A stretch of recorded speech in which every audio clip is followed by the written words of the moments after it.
ਸਤਿ ਸ਼੍ਰੀ ਅਕਾਲ Punjabi radio USA ਸੁਣ ਰਹੇ ਸਾਰੇ ਸਰੋਤਿਆਂ ਨੂੰ ਪਿਆਰ ਭਰੀ ਜੀ ਆਇਆਂ ਨੂੰ ਆਖਦੇ ਹਾਂ। ਸਤਿ ਸ਼੍ਰੀ ਅਕਾਲ ਆਖਦੇ ਹਾਂ। ਪ੍ਰੋਗਰਾਮ ਅਪਡੇਟ ਕੈਲੀਫੋਰਨੀਆ ਲੈ ਕੇ ਹਾਜ਼ਰ ਹੋ ਚੁੱਕੇ ਹਾਂ। ਮੈਂ ਰਾਜਕਨਵੀਰ ਸਿੰਘ ਜੁੜ ਚੁੱਕੇ ਨੇ ਹਰਜੋਤ ਸਿੰਘ ਖਾਲਸਾ ਜੀ। ਸਵਾਗਤ ਹੈ ਜੀ ਆਇਆਂ ਨੂੰ। ਸਤਿ ਸ਼੍ਰੀ ਅਕਾਲ ਜੀ। ਸਤਿ ਸ਼੍ਰੀ ਅਕਾਲ, ਧੰਨਵਾਦ ਜੀ ਆਇਆਂ ਨੂੰ। ਪੰਜਾਬੀ ਰੇਡੀਓ ਯੂਐਸਏ ਦੇ ਜਿੰਨੇ ਵੀ ਸਰੋਤੇ ਸਾਡੇ ਸਾਰੇ ਹੀ AM ਸਟੇਸ਼ਨਸ, FM ਸਟੇਸ਼ਨਸ, ਘਰਾਂ ਦੇ ਵਿੱਚ ਰੇਡੀਓ ਸੈਟਸ ਦੇ ਰਾਹੀਂ, ਟੈਲੀਫੋਨ ਦੇ ਰਾਹੀਂ, ਫੇਸਬੁੱਕ, YouTube ਤੇ ਲਾਈਵ ਦੇਖ ਰਹੇ ਹੋ, ਸੁਣ ਰਹੇ ਹੋ, ਸਾਰਿਆਂ ਨੂੰ ਜੀ ਆਇਆਂ ਨੂੰ ਤੇ ਬਹੁਤ ਹੀ ਪਿਆਰ ਤੇ ਸਤਿਕਾਰ ਭਰੀ ਸਤਿ ਸ਼੍ਰੀ ਅਕਾਲ। ਸਰੋਤਿਓ, ਅੱਜ ਜਨਵਰੀ ਦੀ 29 ਤਰੀਕ ਆ, ਦਿਨ ਸੋਮਵਾਰ ਆ। ਤੁਹਾਡੇ ਲਈ ਸ਼ਾਮ ਦਾ ਅਪਡੇਟ ਕੈਲੀਫੋਰਨੀਆ ਪ੍ਰੋਗਰਾਮ ਲੈ ਕੇ ਹਾਜ਼ਰ ਹੋਏ ਆ। ਪ੍ਰੋਗਰਾਮ ਨੂੰ ਤੁਹਾਡੇ ਸਾਰਿਆਂ ਤੱਕ ਪਹੁੰਚਾਉਣ 'ਚ ਸਹਿਯੋਗ ਕਰਦੇ ਨੇ ਖਾਲਸਾ ਇੰਸ਼ੋਰੈਂਸ ਏਜੰਸੀ, ਜਿਨ੍ਹਾਂ ਦੇ ਕੋਲੋਂ ਹਰ ਇੱਕ ਤਰੀਕੇ ਦੀ ਇੰਸ਼ੋਰੈਂਸ ਕਰਵਾ ਸਕਦੇ ਹੋ। ਇੰਸ਼ੋਰੈਂਸ ਬਾਰੇ ਪਤਾ ਕਰਨ ਲਈ call 408-272-2500। Terkena immigration law firm, US immigration ਦਾ ਹੋਵੇ ਕਿਸੇ ਵੀ ਤਰੀਕੇ ਦਾ ਕੰਮ, call attorney J Terkena 415-909-0503। Gurbachan Singh Nagra Sacramento, Pritpal Singh Sidhu Fresno, Sarbjit Singh Toor New Jersey, Harinder Peen San Jose, Manjit Singh Fremont, Sarbjit Singh Kulwinder Kaur Toot, Surjit Singh Chahal Yuba City, Gurdev Singh Sohal Antelope, Sarbjit Singh Elko ਡਵਾਡਾ, ਕਮਲਜੀਤ ਸਿੰਘ ਮੱਖਣ ਦੌਲਤਪੁਰੀਆ। ਮੈਂਟੀਕਾ ਸਾਰਿਆਂ ਦਾ ਧੰਨਵਾਦ। ਜੇ ਤੁਸੀਂ ਵੀ ਇਸ ਪ੍ਰੋਗਰਾਮ ਨੂੰ ਸਪਾਂਸਰ ਕਰਨਾ ਚਾਹੁੰਦੇ ਹੋ, ਸੰਪਰਕ ਕਰ ਸਕਦੇ ਹੋ 408-722-7698। ਜੀ, ਅੱਜ ਦੀਆਂ ਖਬਰਾਂ ਵੱਲ ਆਈਏ ਤੇ ਅੱਜ ਸ਼ਾਮੀ 3:30 ਵਜੇ ਦੇ ਕਰੀਬ ਜੋ ਬਰਾੜਸ਼ਾਹ ਗੁਰੂ ਘਰ ਹੈਗਾ ਆ, ਉੱਥੇ ਇਹ ਪੁਰਾਣੀ ਜੋ ਬਿਲਡਿੰਗ ਆ ਲੰਗਰ ਦੀ, ਉਹਦੇ ਲਾਗੇ ਇੱਕ ਟੈਂਕ ਸੀ ਪ੍ਰੋਪੇਨ ਦਾ, ਉਹ ਫਟਣ ਦੇ ਨਾਲ ਅੱਗ ਲੱਗ ਗਈ ਤੇ ਜੋ ਪੁਰਾਣੀ ਬਿਲਡਿੰਗ ਆ ਉਹਦਾ ਜਿਹੜਾ ਥੋੜਾ ਹਿੱਸਾ ਸੜ ਕੇ ਸੁਆਹ ਹੋ ਗਿਆ ਤੇ ਜੋ ਨਵੀਂ ਬਿਲਡਿੰਗ ਆ ਉਹਨੂੰ ਕਿਸੇ ਤਰ੍ਹਾਂ ਦਾ ਕੋਈ ਨੁਕਸਾਨ ਨਹੀਂ ਹੋਇਆ। ਲੱਕਲੀ ਮਹਾਰਾਜ ਦੀ ਕਿਰਪਾ ਨਾਲ ਕਿਸੇ ਦੇ ਕੋਈ ਸੱਟ ਚੋਟ ਨਹੀਂ ਆਈ। 2 ਕਾਰਾਂ ਵੀ ਜਿਹੜੀਆਂ ਜਲੀਆਂ ਹੈਗੀਆਂ ਆ। 3:30 ਵਜੇ ਦੇ ਕਰੀਬ ਇਹ ਜੋ ਘਟਨਾ ਆ ਇਹ ਵਾਪਰੀ ਹੈਗੀ ਆ। ਤੇ ਸਾਡੀ ਜਿਹੜੀ ਟੀਮ ਦੇ ਮੈਂਬਰ ਵੀ ਉੱਥੇ ਚੈੱਕ ਕਰਨ ਗਏ ਸੀ, ਪਰ ਉਹਨਾਂ ਨੇ ਬਰਾੜਸ਼ਾਹ ਰੋਡ ਤੇ ਗਰਵਰ ਰੋਡ ਜੋ ਆ ਉੱਥੇ ਉਹਨੂੰ ਕਲੋਜ਼ ਕੀਤਾ ਹੋਇਆ ਸੀ, ਕਿਉਂਕਿ 8 ਤੋਂ ਵੱਧ ਜਿਹੜੀਆਂ ਫਾਇਰ ਡਿਪਾਰਟਮੈਂਟਸ ਆ ਉਸ ਅੱਗ ਨੂੰ ਬੁਝਾਉਣ 'ਚ ਲੱਗੀਆਂ ਹੋਈਆਂ ਸੀਆਂ। ਕਈ ਲੋਕ ਜਿਹੜੇ ਆ ਉਹ ਵੀਡੀਓ ਦੇ ਰਾਹੀਂ ਇੱਕ ਜੋ TV ਸਟੇਸ਼ਨ ਨੇ ਜਿਹੜੀ ਜਾਰੀ ਕੀਤੀ ਆ, ਵੱਖ-ਵੱਖ ਪੁਆਇੰਟ ਲਿਖ ਰਹੇ ਸੀ ਜੀ, ਉੱਥੇ ਐਕਸਪਲੋਜ਼ਨ ਹੋ ਗਿਆ, ਆਹ ਹੋ ਗਿਆ, ਆਹ ਹੋ ਗਿਆ। ਸੋ ਜਿੰਨੇ ਵੀ ਸਾਡੇ ਜਿਹੜੇ ਸਰੋਤੇ ਆ ਉਹਨਾਂ ਨੂੰ ਦੱਸਣਾ ਚਾਹੁੰਦੇ ਆ, ਇਹ ਕੋਈ ਕਿਸੇ ਨੇ ਇੰਟੈਂਸ਼ਨਲ ਨਹੀਂ ਕੀਤਾ। ਉਹ ਅਨਫੋਰਚੂਨੇਟ ਇਨਸੀਡੈਂਟ ਹੋਈ ਆ ਵੀ ਪ੍ਰੋਪੇਨ ਵਾਲੇ ਟੈਂਕ ਤੋਂ ਅੱਗ ਲੱਗੀ ਹੈਗੀ ਆ, ਜਿਹਦੇ ਨਾਲ ਥੋੜਾ ਜਿਹਾ ਹਿੱਸਾ ਪੁਰਾਣੀ ਬਿਲਡਿੰਗ ਦਾ ਸੜ ਗਿਆ ਤੇ 2 ਕਾਰਾਂ ਦਾ ਨੁਕਸਾਨ ਹੋਇਆ। ਕਿਸੇ ਦੇ ਕੋਈ ਸੱਟ ਚੋਟ ਨਹੀਂ ਲੱਗੀ। ਨਵੇਂ ਗੁਰਦੁਆਰਾ ਸਾਹਿਬ ਦੀ ਬਿਲਡਿੰਗ ਬਿਲਕੁਲ ਜਿਹੜੀ ਠੀਕ ਠਾਕ ਆ। ਰਾਜਕਨਵੀਰ ਸਿੰਘ ਹੁਣੀ ਪ੍ਰਬੰਧਕਾਂ ਨਾਲ ਵੀ ਗੱਲਬਾਤ ਕੀਤੀ ਸੀ, ਸੋ ਉਹ ਤੁਹਾਡੇ ਨਾਲ ਸਾਂਝੀ ਕਰ ਲੈਂਦੇ ਜੀ। ਜਿਹੜੇ ਸਕੱਤਰ ਨੇ ਬਲਜੀਤ ਸਿੰਘ ਜੀ, ਉਹਨਾਂ ਦੇ ਨਾਲ ਗੱਲਬਾਤ ਹੋਈ ਸੀ। ਉਹਨਾਂ ਨੇ ਕਿਹਾ ਵੀ ਸਾਨੂੰ ਹਾਲ ਦੀ ਘੜੀ ਅੰਦਰ ਜਿਹੜਾ ਉਹ ਜਾਣ ਨਹੀਂ ਸੀ ਦਿੱਤਾ ਗਿਆ। ਅੱਗ ਦੇ ਉੱਤੇ ਕਾਬੂ ਪਾਉਣ ਦੇ ਵਿੱਚ ਜਿਹੜੀ ਫਾਇਰ ਫਾਈਟਰਸ ਆ ਉਹਨਾਂ ਨੂੰ ਕਾਮਯਾਬੀ ਜਿਹੜੀ ਉਹ ਮਿਲੀ ਸੀ। ਵੱਖ-ਵੱਖ ਕਾਰਨ ਕੀ ਉਹਦੀ ਜਾਂਚ ਤਾਂ ਜਿਹੜੀ ਹੋਊਗੀ। ਕਿਹਾ ਇਹ ਵੀ ਜਾ ਰਿਹਾ ਸੀਗਾ ਵੀ ਸ਼ਾਇਦ ਪਹਿਲਾਂ ਗੱਡੀਆਂ ਨੂੰ ਅੱਗ ਪੈਣ ਤੋਂ ਬਾਅਦ ਦੇ ਵਿੱਚ ਲਾਗੇ ਪਏ ਜਿਹੜੇ ਪੋਰਟੇਬਲ ਸਿਲੰਡਰ, ਲੰਬੇ ਸਿਲੰਡਰ ਹੁੰਦੇ ਜਾਂ ਕਈ ਵਾਰੀ ਘਰਾਂ ਦੇ ਵਿੱਚ ਆਪਾਂ ਰੱਖੇ ਹੁੰਦੇ ਆ, ਉਹ ਕਿਤੇ ਲਾਗੇ ਸੀ ਉੱਥੇ, ਤੇ ਉਹਦੇ ਤੋਂ ਬਾਅਦ ਦੇ ਵਿੱਚ ਉਹ ਅੱਗ ਜਿਹੜਾ ਉਹ ਧਮਾਕਾ ਹੋਇਆ। ਸੋ ਜਿਹੜਾ ਐਕਸਪਲੋਜਨ ਆ ਉਹ ਗੈਸ ਦੇ ਸਿਲੰਡਰ ਫਟਣ ਦਾ ਜਿਹੜਾ ਧਮਾਕਾ ਆ ਉਸ ਦੇ ਨਾਲ ਜੋੜ ਕੇ ਜਿਹੜਾ ਉਹ ਦੇਖਿਆ ਜਾ ਰਿਹਾ ਆ। ਕਹਿੰਦੇ ਵੀ ਹੁਣ ਉਹ ਪੁਰਾਣੀ ਬਿਲਡਿੰਗ ਸੀ, ਇੰਨੀ ਯੂਜ਼ ਤਾਂ ਨਹੀਂ ਆ। ਲੱਕੀਲੀ ਜਿੱਦਾਂ ਤੁਸੀਂ ਦੱਸਿਆ ਵੀ ਕੋਈ ਵੀ ਉੱਥੇ ਮੌਜੂਦ ਨਹੀਂ ਸੀਗਾ, ਸਿਰਫ ਸਮਾਨ ਵਗੈਰਾ ਪੁਰਾਣਾ ਪਿਆ ਸੀ। ਕੁਛ ਹਿੱਸਾ ਉਹ ਬਿਲਡਿੰਗ ਦਾ ਜਿਹੜਾ ਹੈ ਉਹ ਨੁਕਸਾਨਿਆ ਗਿਆ ਹੈਗਾ ਆ। ਸੋ ਸੈਕਰਾਮੈਂਟੋ ਮੈਟਰੋਪੋਲੀਟਨ ਫਾਇਰ ਡਿਸਟ੍ਰਿਕਟ ਆ, ਉਹਨਾਂ ਨੇ ਅੱਗ ਦੇ ਉੱਤੇ ਜਲਦੀ ਹੀ ਇਸ ਨੂੰ ਕਾਬੂ ਜਿਹੜਾ ਉਹ ਪਾ ਲਿਆ ਸੀਗਾ ਤੇ ਗੁਰੂ ਘਰ ਨੂੰ ਕੋਈ ਵੀ ਜਿਹੜਾ ਆ ਨਵੀਂ ਬਿਲਡਿੰਗ ਨੂੰ ਕੋਈ ਵੀ ਨੁਕਸਾਨ ਜਿਹੜਾ ਆ ਉਹ ਨਹੀਂ ਹੋਇਆ ਹੈਗਾ। ਤੇ ਹੁਣ ਉੱਥੇ ਕਹਿ ਸਕਦੇ ਹਾਂ ਵੀ ਸਾਫ਼ ਕਰਨ ਦਾ ਜਿਹੜਾ ਕੰਮ ਆ ਉਹ ਇਸ ਟਾਈਮ ਚੱਲ ਰਿਹਾ। ਜਿਹੜੇ ਲੰਘ ਰਹੇ ਸੀ ਲੋਕ, ਉਹਨਾਂ ਨੇ ਕੁਛ ਵੀਡੀਓਜ਼ ਜਿਹੜੀਆਂ ਉਹ ਘੱਲੀਆਂ ਉੱਥੋਂ ਵੀ ਧੂੰਆਂ ਜਿਹੜਾ ਕਾਲਾ ਧੂੰਆਂ ਉੱਥੋਂ ਉੱਠ ਰਿਹਾ ਆ। ਇੱਕ ਵਾਰੀ ਸਾਰਿਆਂ ਦੇ ਮਨ ਦੇ ਵਿੱਚ ਇੱਕ ਖਦਸ਼ਾ ਹੈ, ਡਰ ਪੈਦਾ ਹੋਇਆ ਵੀ ਖੌਰੇ ਪਤਾ ਨਹੀਂ ਕੀ ਚੀਜ਼ ਜਿਹੜੀ ਉੱਥੇ ਵਾਪਰੀ ਹੈਗੀ ਆ। ਪਰ ਇਹ ਇੱਕ ਐਕਸੀਡੈਂਟ ਦੇ ਤੌਰ ਦੇ ਉੱਤੇ ਹੀ ਇਸ ਨੂੰ ਜਿਹੜਾ ਉਹ ਦੇਖਿਆ ਜਾ ਰਿਹਾ ਆ। ਪਰ ਨਾਲ ਦੇ ਨਾਲ ਆਪਾਂ ਨੂੰ ਇਹਨਾਂ ਸਾਰੀਆਂ ਚੀਜ਼ਾਂ ਤੋਂ ਸਬਕ ਵੀ ਜਿਹੜੇ ਉਹ ਜ਼ਰੂਰ ਲੈਣੇ ਚਾਹੀਦੇ ਆ ਵੀ ਕੋਈ ਵੀ ਜਿਹੜੀ ਧਮਾਕਾ ਖੇਜ਼ ਜਾਂ ਅੱਗ ਲੱਗਣ ਵਾਲੀ ਜਿਹੜੀ ਸਮੱਗਰੀ ਆ, ਉਹਨਾਂ ਨੂੰ ਬੜੀ ਸੁਰੱਖਿਅਤ ਥਾਂ ਦੇ ਉੱਤੇ ਮੇਨ ਬਿਲਡਿੰਗਸ ਤੋਂ ਇੱਦਾਂ ਜਿਹੜੀਆਂ ਚੀਜ਼ਾਂ ਤੋਂ ਥੋੜ੍ਹਾ ਬਾਹਰ ਰੱਖਣਾ ਚਾਹੀਦਾ ਆ। ਤੇ ਜਿੰਨੇ ਵੀ ਲੋਕ ਆ ਜਾਂ ਸੇਵਾਦਾਰ ਆ, ਉਹ ਵੀ ਇਹਨਾਂ ਚੀਜ਼ਾਂ ਦਾ ਜਿਹੜਾ ਉਹ ਖਾਸ ਧਿਆਨ ਜਿਹੜਾ ਉਹ ਰੱਖਣ, ਕਿਉਂਕਿ ਇਹ ਇੱਦਾਂ ਦੀ ਕੋਈ ਧਮਾਕਾ ਲੱਗਣਾ ਹੋਣਾ ਜਾਂ ਅੱਗ ਲੱਗਣੀ, ਉਹ ਫਿਰ ਕਿਸੇ ਦੇ ਅੱਗੇ ਉਹਨਾਂ ਅੱਗੇ ਕੰਟਰੋਲ ਫਿਰ ਜਿਹੜਾ ਉਹ ਨਹੀਂ ਚੱਲਦਾ। ਇੱਥੋਂ ਤੱਕ ਕਿ ਉੱਥੇ ਜਿਹੜੇ TV ਵਾਲਿਆਂ ਨੇ ਆਪਣਾ ਉੱਥੇ ਹੈਲੀਕਾਪਟਰ ਵੀ ਜਿਹੜਾ ਉਹ ਘੱਲਿਆ ਸੀ, ਜਿਸ ਨੂੰ ਬਾਅਦ ਦੇ ਜਿਸ ਦੇ ਵਿੱਚੋਂ ਇਹ ਜਿਹੜੀਆਂ ਤਸਵੀਰਾਂ ਆ ਉਹ ਸਾਹਮਣੇ ਜਿਹੜੀਆਂ ਉਹ ਆ ਰਹੀਆਂ ਆ। ਲੱਕੀਲੀ ਕਾਫੀ ਜਿਹੜਾ ਹੈ ਇਸ ਦੇ ਵਿੱਚ ਕਹਿ ਸਕਦੇ ਹਾਂ ਵੀ ਜਾਨੀ ਨੁਕਸਾਨ ਹੋਣ ਤੋਂ ਜਿਹੜਾ ਉਹ ਬਾਲ ਜਿਹੜਾ ਕਹਿ ਲਓ ਵੀ ਬਚਾਅ ਜਿਹੜਾ ਉਹ ਹੋ ਗਿਆ ਆ, ਜੋ ਕਿ ਇੱਕ ਜਿਹੜਾ ਸੁੱਖ ਦਾ ਸਾਹ ਜਿਹੜਾ ਉਹ ਆਇਆ ਆ। ਕੱਲ੍ਹ ਹੀ ਅਜੇ ਐਲਾਨ ਹੋਇਆ ਵੀ ਸੈਕਰਾਮੈਂਟੋ ਇਲਾਕੇ ਦੇ ਵਿੱਚ ਅਗਲੇ ਰੈਫਰੈਂਡਮ ਦਾ ਜਿਹੜਾ ਉਹ ਪੜਾਅ ਹੋਣਾ ਆ। ਫਿਰ ਮਾਰਚ ਮਹੀਨੇ 'ਚ ਇੱਥੇ ਨਗਰ ਕੀਰਤਨ ਵੀ ਜਿਹੜਾ ਆਲਰੇਡੀ ਐਲਾਨਿਆ ਗਿਆ ਹੈਗਾ ਆ। ਪਰ ਇਹ ਆ ਵੀ ਸਭ ਕੁਝ ਜਿਹੜਾ ਉਹ ਬਚਾ ਰਿਹਾ ਆ। ਇੱਕ ਮਾਈਨਰ ਇੱਕ ਐਕਸੀਡੈਂਟ ਜਿਹੜਾ ਉਹ ਹੋਇਆ ਆ, ਪਰ ਗਾਂ ਤੋਂ ਇਹਨਾਂ ਚੀਜ਼ਾਂ ਦਾ ਜਿਹੜਾ ਆਪਾਂ ਨੂੰ ਸਾਰਿਆਂ ਨੂੰ ਧਿਆਨ ਰੱਖਣ ਦੀ ਜ਼ਰੂਰਤ ਹੈਗੀ ਆ। ਅਗਲੀ ਖਬਰ ਵੈਦਰ ਨੂੰ ਲੈ ਕੇ ਆ। ਸਾਇੰਟਿਸਟ ਇੱਕ ਜਿਹੜੀ ਕੈਲੀਫੋਰਨੀਆ ਦਾ ਬਿਬਲੀਕਲ ਸਟਾਰਮ ਹਿਸਟੀਰੀਆ ਚੱਲ ਰਿਹਾ ਇੰਟਰਨੈਟ ਦੇ ਉੱਤੇ, ਕਹਿੰਦੇ ਵੀ ਬਹੁਤ ਵੱਡਾ ਸਟਾਰਮ ਆ ਰਿਹਾ। ਜਿੱਦਾਂ ਹੁੰਦੇ ਨਹੀਂ ਆਪਾਂ ਕਹਿੰਦੇ ਵੀ ਪੁਰਾਣੀਆਂ ਜੀ ਕਈ ਝੂਠੀ ਸਾਕੀ ਜਿਹੜੀ ਆ ਉਹ ਕਰ ਦਿੰਦੇ ਆ ਵੀ ਜੀ ਉੱਥੇ ਗੁਰੂ ਪਾਤਸ਼ਾਹ ਨੇ ਇਹ ਕਿਹਾ ਸੀ, ਹਾਲਾਂਕਿ ਸਾਖੀਆਂ ਬਹੁਤ ਸੱਚੀਆਂ ਆ, ਪਰ ਕਈ ਜਿਸ ਤਰ੍ਹਾਂ ਕੋਈ ਝੂਠੀ ਬਣਾ ਕੇ ਪੇਸ਼ ਕਰ ਦਿੰਦਾ। ਸੋ ਇਦਾਂ ਉਹਨਾਂ ਦੇ ਬਿਬਲੀਕਲ ਕਹਿੰਦੇ ਵੀ ਇਹ ਇੱਕ ਸਟਾਰਮ ਹਿਸਟੀਰੀਆ ਦੇ ਬਾਰੇ ਇੰਟਰਨੈਟ ਤੇ ਘੁੰਮ ਰਿਹਾ ਪਈ। 750 ਲੈਂਡਸਲਾਈਡ ਆ ਜਾਣੇ ਆ, ਬਹੁਤ ਫੁੱਟ ਪਾਣੀ ਜਿਹੜਾ ਹੈ ਕੈਲੀਫੋਰਨੀਆ 'ਚ, ਜਿਹੜਾ ਆਉਣ ਵਾਲੇ 1 ਜਾਂ 2 ਹਫ਼ਤਿਆਂ ਦੇ ਵਿੱਚ ਜਿਹੜੀ ਫਲੱਡਿੰਗ ਹੋਣੀ ਹੈਗੀ ਆ। ਉਹਦੇ ਸੰਬੰਧ ਦੇ ਵਿੱਚ UCLA ਦੇ ਕਲਾਈਮੇਟ ਸਾਇੰਟਿਸਟ ਡੈਨੀਅਲ ਸਵੇਨ ਉਹਨਾਂ ਨੇ ਵੈਦਰ ਵੈਸਟ ਬਲਾਕ ਦੇ ਵਿੱਚ ਰੱਖਿਆ ਆ ਵੀ ਇਹ ਸਾਰਾ ਰਿਊਮਰ ਹੈਗਾ ਆ, ਕੋਈ ਇਦਾਂ ਦੀ ਗੱਲ ਨਹੀਂ ਹੈ। ਪਰ ਹਾਂ ਇਹ ਬਿਲਕੁਲ ਸੱਚ ਆ ਵੀ ਜਿਹੜਾ ਆਉਣ ਵਾਲਾ ਸਟਾਰਮ ਹੈ ਬਹੁਤ ਹੈਵੀ ਹੋਊਗਾ, ਇਹਦੇ ਨਾਲ ਬਹੁਤ ਜ਼ਿਆਦਾ ਜਿਹੜਾ ਆ ਮੀਂਹ ਪਊਗਾ ਤੇ ਨੈਚੁਰਲੀ ਕਈ ਜਗ੍ਹਾ ਦੇ ਉੱਤੇ ਫਲੱਡਿੰਗ ਵੀ ਹੋ ਸਕਦੀ ਹੈਗੀ ਆ, ਲੈਂਡਸਲਾਈਡ ਵੀ ਹੋ ਸਕਦੀ। ਪਰ ਇਹਦਾ ਜਿਹੜਾ ਧਾਰਮਿਕ ਪੱਖ ਬਹੁਤ ਸਾਰੇ ਲੋਕ ਇੰਟਰਨੈਟ ਤੇ ਘੁਮਾ ਰਹੇ ਹੈਗੇ ਆ, ਉਹ ਚੀਜ਼ ਕੋਈ ਇਦਾਂ ਦੀ ਨਹੀਂ ਹੈਗੀ। ਜੀ ਬਿਲਕੁਲ। 2 ਐਟਮੋਸਫੇਰਿਕ ਰਿਵਰਸ ਜਾਂ ਜਿੱਦਾਂ ਸਵੇਰੇ ਦੱਸ ਰਹੇ ਸੀ pineapple express back to back ਜਿਹੜੀਆਂ ਆ ਉਹ ਆਉਣੀਆਂ ਆ, ਉਹਦੇ ਨਾਲ ਖਾਸਾ ਮੀਂਹ ਜਿਹੜਾ ਉਹ ਪੈਣ ਵਾਲਾ ਆ। ਸੋ ਭਾਈ ਧਿਆਨ ਰੱਖੋ, ਆਪਣੇ ਆਪ ਨੂੰ ਤਿਆਰ ਜਿਹੜਾ ਉਹ ਰੱਖੋ। ਧਿਆਨ ਤਾਂ ਹੁਣ ਕੀ ਆਪਾਂ ਕਰ ਸਕਦੇ, ਵੱਧ ਤੋਂ ਵੱਧ ਮੀਂਹ ਛਤਰੀ ਲੈ ਕੇ ਬਾਹਰ ਨਿਕਲ ਸਕਦੇ ਹਾਂ। ਅਗਲੀ ਜਿਹੜੀ ਹਜੇ ਅਸੀਂ ਗੱਲ ਕਰੀਏ, ਕੁਛ ਵੀਕ ਪਹਿਲਾਂ ਪੁਲਿਸ ਨੇ ਦੱਸਿਆ ਸੀ ਵੀ 6 ਲਾਸ਼ਾਂ ਉਹਨਾਂ ਨੂੰ ਸਦਰਨ ਕੈਲੀਫੋਰਨੀਆ ਦੇ ਡੈਜ਼ਰਟ ਦੇ ਵਿੱਚ, ਰੇਗਿਸਤਾਨ ਦੇ ਵਿੱਚ ਪ੍ਰਾਪਤ ਹੋਈਆਂ ਲੱਭੀਆਂ ਸੀਗੀਆਂ ਅਚਾਨਕ। ਤੇ ਉਸ ਤੋਂ ਬਾਅਦ ਦੇ ਵਿੱਚ ਪੁਲਿਸ ਨੇ ਕੁਝ ਅਰੈਸਟ ਗ੍ਰਿਫਤਾਰੀਆਂ ਜਿਹੜੀਆਂ ਇਸ ਮਾਮਲੇ ਦੇ ਵਿੱਚ ਪਾਈਆਂ ਹੈਗੀਆਂ। ਸੈਨ ਬਰਨਾਰਡੀਨੋ ਕਾਉਂਟੀ ਸ਼ੈਰਿਫ ਡਿਪਾਰਟਮੈਂਟ ਦੇ ਮਾਰਾ ਰੋਡਰੀਗਜ਼ ਉਹਨਾਂ ਨੇ ਪ੍ਰੈਸ ਕਾਨਫਰੰਸ ਅੱਜ ਸ਼ਾਮ ਨੂੰ ਜਦੋਂ ਕੀਤੀ, ਉਸ ਦੇ ਵਿੱਚ ਇਹ ਹੋਮਿਸਾਈਡ ਇਨਵੈਸਟੀਗੇਸ਼ਨ ਦੇ ਵਿੱਚ ਅਗਲੀ ਇਹ ਜਾਣਕਾਰੀ ਦਿੱਤੀ ਆ।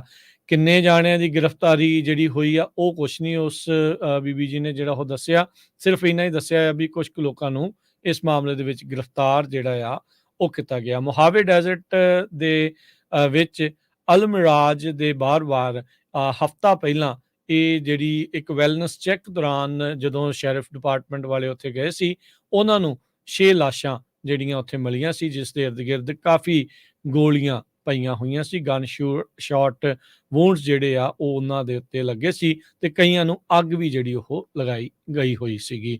ਇਨਵੈਸਟੀਗੇਟਰਸ ਨੂੰ 2 ਜਿਹੜੀਆਂ ਗੱਡੀਆਂ ਵੀ ਮੌਕੇ ਵਾਰਦਾਤ ਤੋਂ ਬਰਾਮਦ ਹੋਈਆਂ ਸੀ। ਕਹਿੰਦੇ ਵੀ ਅਜੇ ਐਕਟਿਵ ਇਨਵੈਸਟੀਗੇਸ਼ਨ ਆ, ਆਨਗੋਇੰਗ ਆ। ਸੋ ਇਸ ਦੇ ਬਾਰੇ ਅਸੀਂ ਹੋਰ ਜਾਣਕਾਰੀ ਆ ਉਹ ਨਹੀਂ ਦੇ ਸਕਦੇ, ਬਸ ਇੰਨਾ ਹੀ ਅਪਡੇਟ ਕਰ ਰਹੇ ਆ ਵੀ ਗ੍ਰਿਫਤਾਰੀਆਂ ਹੋਈਆਂ ਆ। ਜੀ ਅਗਲੀ ਖਬਰ ਫ੍ਰਿਜ਼ਨੋ ਤੋਂ ਆ ਰਹੀ ਹੈ, ਜਿੱਥੇ ਫ੍ਰਿਜ਼ਨੋ ਦੇ ਵਿੱਚ ਅੱਜ ਇੱਕ semi truck south East Fresno ਦੇ ਵਿੱਚ ਐਕਸੀਡੈਂਟ 'ਚ ਇਨਵੋਲਵ ਹੋਇਆ, ਜਿਹਦੇ ਨਾਲ CHP ਦੇ ਮੁਤਾਬਕ 2 ਜਾਣਿਆਂ ਦੀ ਜਿਹੜੀ ਆ ਮੌਤ ਹੋ ਗਈ ਹੈਗੀ ਆ। ਕਹਿੰਦੇ ਐਨਾਡੇਲ ਏਰੀਆ ਜੋ ਆ ਉੱਥੇ ਤੇ ਚੈਸਟਨੈਸਟ ਜੋ ਸਟਰੀਟ ਆ ਉੱਥੇ ਇੱਕ ਬਿਗ ਰਿਗ ਪਿਕਅਪ ਦੇ ਨਾਲ ਟਕਰਾ ਗਿਆ ਤੇ ਪਿਕਅਪ ਦੇ ਵਿੱਚ ਇੱਕ ਬੰਦਾ ਸੀ ਤੇ ਇੱਕ ਬੀਬੀ ਸੀ, ਜਿਨ੍ਹਾਂ ਦੀ ਮੌਕੇ ਦੇ ਉੱਤੇ ਹੀ ਮੌਤ ਹੋ ਗਈ ਆ। ਕਹਿੰਦੇ ਵੀ ਆਫੀਸਰਸ ਇਹ ਕਹਿ ਰਹੇ ਆ ਵੀ ਜਿਹੜੀਆਂ ਧੁੰਦ ਦੀ ਕੰਡੀਸ਼ਨ ਆ, ਫੌਗੀ ਕੰਡੀਸ਼ਨ ਕਰਕੇ ਐਕਸੀਡੈਂਟ ਹੋਇਆ। ਸੋ ਪਲੀਜ਼ ਜਿੰਨੇ ਵੀ ਸਾਡੇ ਸਰੋਤੇ ਖਾਸ ਕਰਕੇ 99 ਵਾਲੀ ਬੈਲਟ ਆ, ਇੱਥੋਂ ਜੁੱਬਾ ਸਿਟੀ ਤੋਂ ਲੈ ਕੇ ਬੇਕਰਸਫੀਲਡ ਤਾਈਂ ਧੁੰਦ ਵਾਲਾ ਮਾਹੌਲ ਬਹੁਤ ਹੁੰਦਾ ਅੱਜ ਕੱਲ੍ਹ। ਬੜੇ ਧਿਆਨ ਦੇ ਨਾਲ ਜਿਹੜਾ ਆ ਖਾਸ ਕਰਕੇ ਹਾਈਵੇ 99 ਜਾਂ ਹੋਰ ਵੀ ਜਿਹੜੇ ਇਹਨਾਂ ਹਾਈਵੇ 99 ਦੇ ਆਲੇ ਦੁਆਲੇ ਸ਼ਹਿਰ ਆ, ਧਿਆਨ ਦੇ ਨਾਲ ਡਰਾਈਵ ਕਰੋ ਕਿਉਂਕਿ ਧੁੰਦ ਬਹੁਤ ਹੁੰਦੀ ਆ। ਕਈ ਵਾਰੀ ਤਾਂ 10-10 ਫੁੱਟ ਤੱਕ ਵੀ ਨਹੀਂ ਦੇਖ ਸਕਦੇ ਹੈਗੇ, ਸੋ ਧਿਆਨ ਨਾਲ ਚੱਲਣਾ ਚਾਹੀਦਾ ਜੀ। ਵਾਇਸੇਲੀਆ ਤੋਂ ਜਿਹੜੀ ਅਗਲੀ ਖਬਰ ਆ ਰਹੀ ਹੈ, ਇੱਥੋਂ ਦੇ ਡੈਪਟੀਜ਼ ਦੇ ਦੁਆਰਾ 6 ਜਾਣਿਆਂ ਨੂੰ ਗ੍ਰਿਫਤਾਰ ਕੀਤਾ ਗਿਆ ਹੈ ਸੈਕਸ ਟ੍ਰੈਫਿਕਿੰਗ ਦੇ ਮਾਮਲੇ ਦੇ ਵਿੱਚ। 6 ਔਰਤਾਂ ਨੂੰ ਬਚਾਇਆ ਵੀ ਗਿਆ ਇਹਨਾਂ ਤੋਂ, ਇਹਨਾਂ ਦੇ ਚੰਗਲ ਚੋਂ ਜਿਹੜਾ ਉਹ ਛੁਡਾਇਆ ਗਿਆ, ਤੇ 6 ਬੰਦਿਆਂ ਨੂੰ ਗ੍ਰਿਫਤਾਰ ਜਿਹੜੇ ਹੋਏ ਨੇ।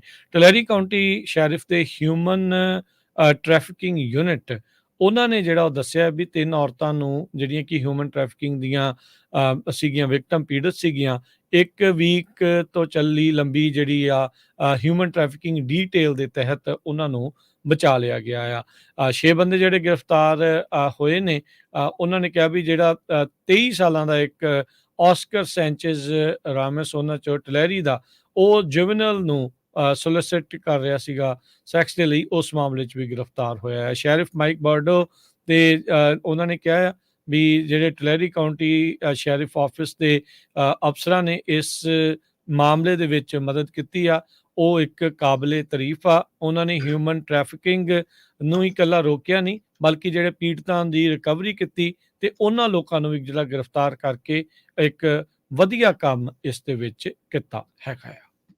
ਜੀ, ਅਗਲੀ ਖਬਰ ਵੀ ਫ੍ਰਿਜ਼ਨੋ ਤੋਂ ਆ ਰਹੀ ਆ। ਫ੍ਰਿਜ਼ਨੋ ਦਾ ਜਿਹੜਾ ਸਾਊਥ ਵੈਸਟ ਵਾਲਾ ਏਰੀਆ ਆ, ਉਹ ਬਹੁਤ ਜ਼ਿਆਦਾ ਐਕਸਪੈਂਡ ਹੋ ਗਿਆ ਤੇ ਮੇਅਰ ਡਾਇਰ ਨੇ ਹੁਣ ਇਹ ਕਿਹਾ ਵੀ ਜੋ ਸਾਊਥ ਈਸਟ ਦੀ ਜੋ ਐਕਸਪੈਂਸ਼ਨ ਆ, ਉਸ ਨੂੰ ਹਾਲਟ ਕੀਤਾ ਜਾਵੇ, ਉਸ ਨੂੰ ਬੰਦ ਕੀਤਾ ਜਾਵੇ। ਇਹ ਕਹਿੰਦੇ ਕਾਫੀ ਲੰਮੇ ਸਮੇਂ ਤੋਂ ਇਹਦੀ ਜਿਹੜੀ ਸਟੱਡੀ ਚੱਲ ਰਹੀ ਸੀ, ਲਗਭਗ 18 ਸਾਲਾਂ ਤੋਂ ਇਸ ਪ੍ਰੋਜੈਕਟ ਦੀ ਗੱਲਬਾਤ ਹੋ ਰਹੀ ਸੀ। 9000 ਏਕੜ ਡਕੋਟਾ ਤੇ ਨਾਰਥ ਐਵਨਿਊ ਦੇ ਵਿੱਚ ਤੇ ਮਿਕੌਲ ਤੇ ਮਿੰਨੇਵਾਵਾ ਐਵਨਿਊ ਦੇ ਵਿੱਚ 45000 ਦੇ ਕਰੀਬ ਘਰ ਬਣਨੇ ਸੀ। ਸੋ ਇਹ ਜੋ ਹੁਣ ਮੇਅਰ ਤੇ ਹੋਰ ਸਿਟੀ ਕੌਂਸਲ ਵਾਲੇ ਕਹਿੰਦੇ ਵੀ ਟੂ ਮੱਚ ਡਿਵੈਲਪਮੈਂਟ ਹੋ ਗਈ ਹੈਗੀ ਆ, ਸੋ ਇਸ ਸਾਈਡ ਨੂੰ ਅਸੀਂ ਹੋਰ ਡਿਵੈਲਪ ਨਹੀਂ ਕਰਨਾ ਹੈਗਾ। ਇਹਦੇ ਨਾਲ ਬਹੁਤ ਸਾਰੇ ਜਿਹੜੇ ਬਿਲਡਰਸ ਆ, ਉਹ ਕਹਿੰਦੇ ਕਾਫੀ ਹੁਣ ਅਪਸੈਟ ਹੈਗੇ।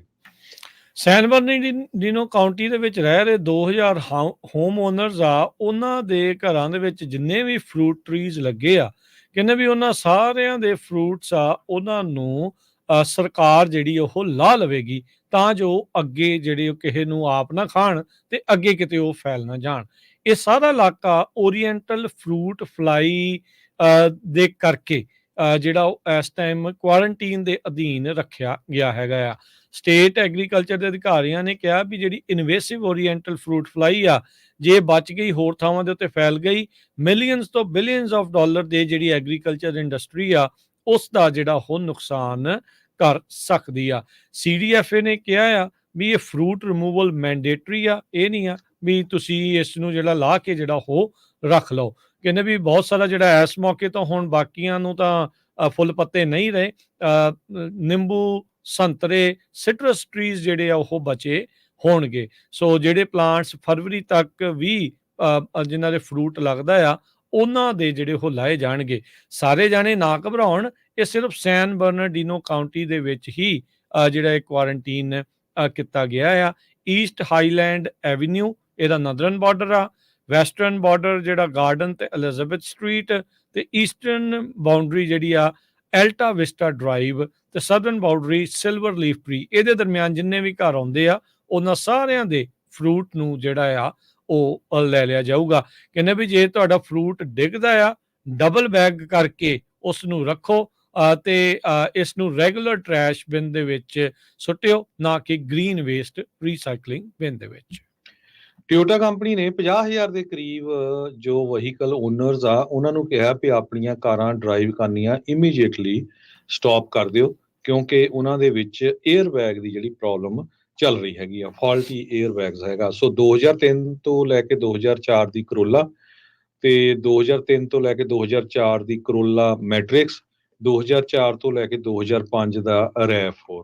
ਸੋ ਜਿਹੜੇ ਵੀ ਸਰੋਤਿਆਂ ਕੋਲ ਕਿਸੇ ਕੋਲ ਇਹ ਪੁਰਾਣੇ ਹੈਗੇ ਆ ਤੇ ਉਹ ਕਹਿੰਦੇ ਡਰਾਈਵ ਨਾ ਕਰਨ ਤੇ ਆਪਣੇ ਲੋਕਲ ਜਿਹੜਾ ਤੁਹਾਡਾ ਡੀਲਰਸ਼ਿਪ ਆ ਉਹਦੇ ਕੋਲ ਜਾ ਕੇ ਉਹ ਫਿਕਸ ਕਰਾ ਲੈਣ। ਇਹ ਕਹਿੰਦੇ ਪਈ ਐਟਲੀਸਟ 26 ਲੋਕਾਂ ਦੀ ਜਿਹੜੀ ਮੌਤ ਆ ਉਹ ਇਹਨਾਂ ਕਾਰਨਾਂ ਕਰਕੇ, ਇਹਨਾਂ ਕਾਰਾਂ ਦੇ ਵਿੱਚ ਜੋ ਡਰਾਈਵ ਕਰ ਰਹੇ ਸੀ ਉਹਨਾਂ ਦੀ ਹੋਈ ਹੈਗੀ ਆ। ਜੀ ਜੀ, ਤੇ ਆਪਾਂ ਰਾਜਕਰਮਵੀਰ ਸਿੰਘ ਜੀ ਸਟਾਕ ਦੀ ਵੀ ਗੱਲ ਕਰਨੀ ਆ। ਤੇ ਕੱਲ ਆਪਾਂ ਜਦੋਂ ਸੈਨ ਫਰਾਂਸਿਸਕੋ ਤੋਂ ਆਏ, ਲਗਭਗ ਸਾਨੂੰ 6 ਵਜੇ ਗਏ ਸੀ, ਤੇ 49ers ਦੀ ਤੁਸੀਂ ਗੇਮ ਜਿਹੜੇ ਆ ਉਹਦੇ ਕੁਝ ਦੇਖੇ ਪਾਰਟਸ, ਤੇ ਉਹਦੇ ਬਾਰੇ ਵੀ ਥੋੜਾ। ਬਿਲਕੁਲ ਜੀ, ਜਿਹੜੇ ਬੇ ਏਰੀਏ ਦੇ ਜਿਹੜੇ ਨਾਈਨਰਸ ਦੇ ਫੈਨ ਉਹ ਕੱਲ ਖਾਸੇ ਖੁਸ਼ ਹੋਏ ਆ, ਉਹਨਾਂ ਦੇ ਲਈ ਵੀ ਬੜਾ ਉਤਾਰ ਚੜ੍ਹਾਵ ਦਾ ਜਿਹੜਾ ਉਹ ਦਿਨ ਰਿਹਾ। ਇੱਕ ਟਾਈਮ ਦੇ ਉੱਤੇ ਬਹੁਤ ਹੀ ਜ਼ਿਆਦਾ ਪਿਛੜ ਗਏ ਸੀ ਪਹਿਲੇ ਹਾਫ ਦੇ ਵਿੱਚ, ਪਰ ਇਵੈਂਚੁਅਲੀ ਬੈਕ ਆਏ ਆ, ਕਮਬੈਕ ਕਰਦੇ ਹੋਏ ਨਾਈਨਰਸ ਆ, ਉਹਨਾਂ ਨੇ ਕੱਲ ਦੀ ਜਿਹੜੀ ਚੈਂਪੀਅਨਸ਼ਿਪ ਗੇਮ ਜਿੱਤ ਕੇ ਆਪਣਾ ਸੁਪਰ ਬਾਲ ਦੇ ਵਿੱਚ ਨਾਮ ਜਿਹੜਾ ਉਹ ਪੱਕਾ ਕਰ ਲਿਆ। ਸੁਪਰ ਬਾਲ ਦੇ ਵਿੱਚ ਦੂਜੀ ਜਿਹੜੀ ਚੈਂਪੀਅਨਸ਼ਿਪ ਹੋਈ ਸੀਗੀ ਚੀਫਸ ਤੇ ਰੇਵਨਸ ਦੇ ਵਿੱਚ, ਉਹਨਾਂ ਦੇ ਚੀਫਸ ਨੇ ਰੇਵਨਸ ਨੂੰ 10 ਦੇ ਮੁਕਾਬਲੇ 17 ਨਾਲ ਹਰਾ ਕੇ ਆਪਣੀ ਸੁਪਰ ਬਾਲ 'ਚ ਥਾਂ ਪੱਕੀ ਕੀਤੀ। ਨਾਈਨਰਸ ਨੇ 34 ਦੇ ਮੁਕਾਬਲੇ 31 ਪੁਆਇੰਟਾਂ ਦੇ ਨਾਲ ਡੈਟਰੋਇਟ ਲਾਇਨਸ ਨੂੰ, ਜਿਹੜੇ 1991-92 ਤੋਂ ਬਾਅਦ ਪਹਿਲੀ ਵਾਰੀ ਉਹ ਜਿਹੜੇ ਆ ਚੈਂਪੀਅਨਸ਼ਿਪ ਗੇਮਸ ਦੇ ਵਿੱਚ ਪਹੁੰਚੇ ਸੀਗੇ, ਉਹਨਾਂ ਨੂੰ ਜਿਹੜਾ ਉਹ ਹਰਾ ਕੇ ਜਿਹੜੀ ਉਹ ਜਿੱਤ ਪ੍ਰਾਪਤ ਕੀਤੀ ਆ। ਪਹਿਲੇ ਹਾਫ ਤੋਂ ਬਾਅਦ, ਸੈਕਿੰਡ ਕੁਆਟਰ ਤੋਂ ਬਾਅਦ 'ਚ ਡੈਟਰੋਇਟ ਲਾਇਨਸ 7 ਦੇ ਮੁਕਾਬਲੇ 24 ਪੁਆਇੰਟਾਂ ਨਾਲ ਲੀਡ ਕਰ ਰਹੇ ਸੀ, ਪਰ ਪਿਛਲੇ ਦੋਨਾਂ ਕੁਆਟਰਸ ਦੇ ਵਿੱਚ ਸੈਨ ਫਰਾਂਸਿਸਕੋ ਨਾਈਨਰਸ ਨੇ ਕਮਬੈਕ ਕਰਦੇ ਹੋਏ 31 ਦੇ ਮੁਕਾਬਲੇ 34 ਪੁਆਇੰਟਾਂ ਨਾਲ ਜਿੱਤ ਕੇ ਜਿਹੜੀ ਆ ਜਿੱਤ ਪ੍ਰਾਪਤ ਕੀਤੀ ਆ। ਤੇ ਹੁਣ ਸੁਪਰ ਬਾਲ ਦੇ ਵਿੱਚ ਮਹੋਮਸ ਇੱਕ ਪਾਸੇ ਜਿਹੜੇ ਚੀਫਸ ਨੂੰ ਲੀਡ ਕਰਨਗੇ, ਦੂਜੇ ਪਾਸੇ ਜਿਹੜੇ ਇਸ ਟਾਈਮ 49ers ਦੇ ਜਿਹੜੇ ਪਰਡੀ ਆ ਉਹ ਆਪਣੀ ਟੀਮ ਨੂੰ ਲੈ ਕੇ ਜਾਣਗੇ ਸੁਪਰ ਬਾਲ ਦੇ ਵਿੱਚ। ਇਹਨਾਂ ਦਾ ਦੂਸਰਾ ਹੀ ਸੀਜ਼ਨ ਆ। ਮਿਸਟਰ ਇਰਰੈਲੇਵੈਂਟ ਵੀ ਇਸ ਨੂੰ ਕਹਿ ਦਿੰਦੇ ਆ, ਪਰ ਨਾਈਨਰਸ ਦੇ ਫੈਨਸ ਜਿਹੜੇ ਬਹੁਤ ਜ਼ਿਆਦਾ ਖੁਸ਼ ਨੇ ਵੀ ਕਲਚ ਪਲੇਜ਼ ਕਹਿ ਲਓ ਤੇ ਹੋਰ ਸਾਰੀਆਂ ਚੀਜ਼ਾਂ ਜਿੱਦਾਂ ਜਿਸ ਹਿਸਾਬ ਨਾਲ ਕੀਤੀਆਂ ਆ, ਖਾਸੇ ਖੁਸ਼ ਨੇ। ਕੁਐਸਟ ਫਾਰ 6 ਜਿਹੜੀ ਇਸ ਟਾਈਮ ਬੇ ਏਰੀਆ ਦੇ ਵਿੱਚ ਜਾਂ ਕੈਲੀਫੋਰਨੀਆ ਦੇ ਵਿੱਚ ਇਸ ਦਾ ਜਿਹੜਾ ਦੌਰ ਚੱਲ ਰਿਹਾ ਆ। ਵੇਗਸ ਦੇ ਵਿੱਚ ਇਸ ਵਾਰ ਜਿਹੜਾ ਸੁਪਰ ਬਾਲ 55 ਦਾ ਜਿਹੜਾ ਉਹ ਖੇਡਿਆ ਜਾਣਾ ਹੈਗਾ ਆ। ਸੋ ਇਹ 11 ਫਰਵਰੀ ਨੂੰ ਸ਼ਾਮੀ 3:30 ਵਜੇ ਇਹ ਜਿਹੜੀ ਗੇਮ ਸੁਪਰ ਬਾਲ ਦੀ ਖੇਡੀ ਜਾਵੇਗੀ। ਆਪਾਂ ਸਟਾਕ ਮਾਰਕੀਟ ਡਿਸਕਸ ਕਰਨੀ ਆ, ਉਹ ਤੋਂ ਪਹਿਲਾਂ ਇੱਕ ਵਾਰੀ ਫੇਰ ਮੈਂ ਜਿੰਨੇ ਵੀ ਸਾਡੇ ਸਰੋਤੇ ਹੈਗੇ ਆ, ਖਾਸ ਕਰਕੇ ਕੈਲੀਫੋਰਨੀਆ ਵਾਲੇ, 2 ਐਟਮੋਸਫੇਰਿਕ ਰਿਵਰ ਹਿੱਟ ਹੋਣ ਜਾ ਰਿਹਾ ਕੈਲੀਫੋਰਨੀਆ 'ਚ। ਅੱਜ ਮੌਸਮ ਖਾਸ ਕਰਕੇ ਬੇ ਏਰੀਏ ਦਾ 70 ਡਿਗਰੀ ਤੋਂ ਵੀ ਉੱਤੇ ਚਲ ਗਿਆ ਸੀ। ਸੋ ਨੈਸ਼ਨਲ ਵੈਦਰ ਸਰਵਿਸ ਨੇ ਇਹ ਕਿਹਾ ਸਭ ਤੋਂ ਪਹਿਲਾਂ ਐਟਮੋਸਫੇਰਿਕ ਰਿਵਰ ਹਿੱਟ ਕਰੂਗਾ ਯੂਰੇਕਾ ਏਰੀਆ ਨੂੰ, ਉਸ ਤੋਂ ਬਾਅਦ ਬੁੱਧਵਾਰ ਨੂੰ ਸੈਨ ਫਰਾਂਸਿਸਕੋ, ਸੈਕਰਾਮੈਂਟੋ, ਸੈਨ ਹੋਜ਼ੇ ਤੇ ਓਕਲੈਂਡ ਬਹੁਤ ਹੀ ਜ਼ਿਆਦਾ ਹੈਵੀ ਰੇਨ ਹੋਣੀ ਆ ਤੇ ਫਲੱਡਿੰਗ ਆਣੀ ਆ ਕਈ ਪਾਰਟਸ ਦੇ ਵਿੱਚ, ਇੱਥੇ ਧਿਆਨ ਰੱਖੋ। ਉਸ ਤੋਂ ਬਾਅਦ ਜਿਹੜਾ ਸੈਕੰਡ ਐਟਮੋਸਫੇਰਿਕ ਰਿਵਰ ਆ ਉਹ ਸੈਂਟਾ ਬਾਰਬਰਾ, ਲਾਸ ਐਂਜਲਸ ਤੇ ਸੈਨ ਡੀਗੋ ਦੇ ਏਰੀਆ ਨੂੰ ਹਿੱਟ ਕਰਨ ਜਾ ਰਿਹਾ ਹੈ। ਜੀ ਬਿਲਕੁਲ। ਵੀਰਵਾਰ ਤੋਂ ਮੀਂਹ ਲਗਾਤਾਰ ਜਿਹੜਾ ਉਹ ਚੱਲਣਾ, ਤਕਰੀਬਨ ਐਵਰੀ ਡੇ ਹੀ ਆਉਂਦੇ 100 ਮੰਗਲਵਾਰ ਤੱਕ ਜਿਹੜਾ ਉਹ ਪੈਂਦਾ ਰਹਿਣਾ ਹੈਗਾ ਆ। ਮਾਰਕੀਟ ਦੀ ਗੱਲ ਕਰਦੇ ਜਾਈਏ, ਅੱਜ ਹਫਤੇ ਦੀ ਸ਼ੁਰੂਆਤ ਚੰਗੀ ਰਹੀ ਹੈ ਇਨਵੈਸਟਰਸ ਦੇ ਲਈ। ਡਾਓ ਜੋਨ ਦੇ ਵਿੱਚ 224 ਪੁਆਇੰਟਾਂ ਦੇ ਇਜ਼ਾਫੇ ਤੋਂ ਬਾਅਦ 38,333 ਤੇ ਬੰਦ ਹੋਇਆ। S&P ਵੀ 37 ਪੁਆਇੰਟ ਵੱਧ ਕੇ 4928 ਤੇ ਬੰਦ ਹੋਇਆ, ਇਹ ਵੀ ਰਿਕਾਰਡ ਤੋੜ ਇਸ ਟਾਈਮ ਚੱਲ ਰਿਹਾ ਆ। ਨੈਸਡੈਕ 173 ਪੁਆਇੰਟ ਵੱਧ ਕੇ 15,628 ਦੇ ਉੱਤੇ। ਸੋਨੇ ਦਾ ਭਾਅ $2,030 ਪ੍ਰਤੀ ਆਉਂਸ। ਕੱਚੇ ਤੇਲ ਦੀ ਕੀਮਤ $77 ਪ੍ਰਤੀ barrel. 10 year yield 4.07%। Crypto currency 'ਚ ਬਿਟਕੋਇਨ 43,512 ਤੇ ਇਥੀਰੀਅਮ $2,114 ਦੇ ਬਰਾਬਰ ਚੱਲ ਰਿਹਾ ਹੈ। $1 ਦੇ ਬਰਾਬਰ ਇੰਡੀਆ ਦੇ 83 ਰੁਪਏ ਤੇ 15 ਪੈਸੇ ਰਹੇ ਆ। $1 ਦੇ ਬਰਾਬਰ ਪਾਕਿਸਤਾਨ ਦੇ 275 ਰੁਪਏ ਤੇ 86 ਪੈਸੇ ਤੇ $1 ਦੇ ਬਰਾਬਰ ਕੈਨੇਡਾ ਦੇ $1 ਦੇ ਤੇ 34.5 ਸੈਂਟ। ਤੇ ਜਾਂਦੇ ਇੱਕ ਵਾਰੀ ਫੇਰ ਦੱਸਦੇ ਜਾਈਏ ਵੀ ਕੱਲ ਦਾ ਜਿਹੜਾ ਸਾਰਾ ਪ੍ਰੋਗਰਾਮ ਸੀ ਸੈਨ ਫਰਾਂਸਿਸਕੋ ਦਾ, ਉਹ ਲਗਭਗ 80% ਵੀਡੀਓਜ਼ ਪੰਜਾਬੀ ਰੇਡੀਓ USA ਦੇ YouTube ਚੈਨਲ ਤੇ ਫੇਸਬੁੱਕ ਦੇ ਉੱਤੇ ਪਾ ਦਿੱਤੀਆਂ ਗਈਆਂ ਆ। ਜਿਹੜੇ ਸਰੋਤੇ ਗਏ ਸੀ ਉਹ ਵੀ ਦੇਖ ਸਕਦੇ, ਜਿਹੜੇ ਨਹੀਂ ਗਏ ਹੈਗੇ ਉਹ ਵੀ ਦੇਖ ਸਕਦੇ। ਬਾਕੀ ਜਿਹੜੇ ਤੁਸੀਂ ਵੱਧ ਤੋਂ ਵੱਧ ਪੰਜਾਬੀ ਰੇਡੀਓ USA ਦੇ ਜਿੰਨੇ ਵੀ ਸਰੋਤੇ ਸੁਣ ਰਹੇ ਆ, ਦੇਖ ਰਹੇ ਆ, ਆਪਣੇ ਦੋਸਤਾਂ ਮਿੱਤਰਾਂ ਨੂੰ ਇਹ ਚੈਨਲ ਸਬਸਕ੍ਰਾਈਬ ਕਰਨ ਨੂੰ ਕਹੋ, ਉਹਨਾਂ ਦੇ ਨਾਲ ਸ਼ੇਅਰ ਕਰੋ। ਤੇ ਕੁਛ ਵੀਡੀਓ ਜਿਹੜੀਆਂ ਨਹੀਂ ਪਈਆਂ ਉਹ 6:20 ਤੇ ਹੁਣ ਤੋਂ 18 ਮਿੰਟ ਬਾਅਦ ਸ਼ੁਰੂ ਹੋਣਗੀਆਂ ਤੇ 2 ਘੰਟੇ 2.5 ਘੰਟੇ ਦਾ ਪ੍ਰੋਗਰਾਮ, ਕਿਉਂਕਿ ਆਪਾਂ 5-6 ਘੰਟੇ ਦਾ ਜਿਹੜਾ ਪ੍ਰੋਗਰਾਮ ਉਹ ਕਵਰ ਕੀਤਾ ਸੀ ਘੱਟੋ ਘੱਟ। ਸੋ ਉਹ ਸਾਰਾ ਪ੍ਰੋਗਰਾਮ ਤੁਸੀਂ ਦੇਖ ਸਕਦੇ ਹੋ। ਜੀ ਬਿਲਕੁਲ। ਤੇ ਬਾਕੀ ਗੁਰਦੁਆਰਾ ਸਾਹਿਬ ਬਰੈਡ ਸ਼ਾਹ ਵਿਖੇ ਜਿਹੜੀ ਅਣਸੁਖਾਵੀ ਘਟਨਾ ਜਿਹੜੀ ਵਾਪਰੀ ਸੀ ਅੱਗ ਲੱਗਣ ਦੀ, ਉਹ ਇਸ ਟਾਈਮ ਕਾਬੂ ਦੇ ਵਿੱਚ ਆ। ਜਾਂਚ ਚੱਲ ਰਹੀ ਆ ਵੀ ਅੱਗ ਉੱਥੇ ਕਿਉਂ ਲੱਗੀ, ਧਮਾਕਾ ਜਿਹੜਾ ਉਹ ਕਿਉਂ ਹੋਇਆ। ਗੱਡੀਆਂ ਤੋਂ ਬਾਅਦ ਦੇ ਵਿੱਚ ਪੁਰਾਣੀ ਬਿਲਡਿੰਗ ਦੇ ਵਿੱਚ ਜਿਹੜੀ ਉਹ ਅੱਗ ਲੱਗੀ ਸੀ, ਪਰ ਉਹ ਹੁਣ ਕਾਬੂ ਦੇ ਵਿੱਚ ਆ। 2 ਗੱਡੀਆਂ ਤੇ ਪੁਰਾਣੀ ਜਿਹੜੀ ਹੁਣ ਲੰਗਰ ਵਾਲੀ ਜਿਹੜੀ ਬਿਲਡਿੰਗ ਆ, ਪੁਰਾਣੀ ਬਿਲਡਿੰਗ, ਉਹਦਾ ਕੁਛ ਹਿੱਸਾ ਜਿਹੜਾ ਉਹ ਸੜਿਆ ਆ। ਕੋਈ ਵੀ ਜਾਨੀ ਨੁਕਸਾਨ ਨਹੀਂ ਹੋਇਆ। ਨਵੀਂ ਬਿਲਡਿੰਗ ਬਿਲਕੁਲ ਉਸ ਦਾ ਜਿਹੜਾ ਉਹ ਬਚਾਅ ਹੋ ਗਿਆ ਹੈ। ਸੋ ਕੋਈ ਵੀ ਜਿਹੜੀ ਮਿਸ ਇਨਫੋਰਮੇਸ਼ਨ ਫੈਲਾ ਰਿਹਾ ਹੈ ਉਹ ਤੋਂ ਬਚੋ, ਕੋਈ ਇਦਾਂ ਦੀ ਗੱਲ ਨਹੀਂ ਹੈ। ਇਹ ਜਿੱਦਾਂ ਅਨਫੋਰਚੂਨੇਟ ਇਨਸੀਡੈਂਟ ਹੋਈ ਆ, ਨਾ ਹੀ ਕਿਸੇ ਨੇ ਇਹ ਸ਼ਰਾਰਤ ਕੀਤੀ ਹੈਗੀ। ਤੇ ਹੁਣ ਲੈਣੇ ਇਜਾਜ਼ਤ, ਸਭ ਨੂੰ ਪਿਆਰ ਭਰੀ ਸਤਿ ਸ੍ਰੀ ਅਕਾਲ।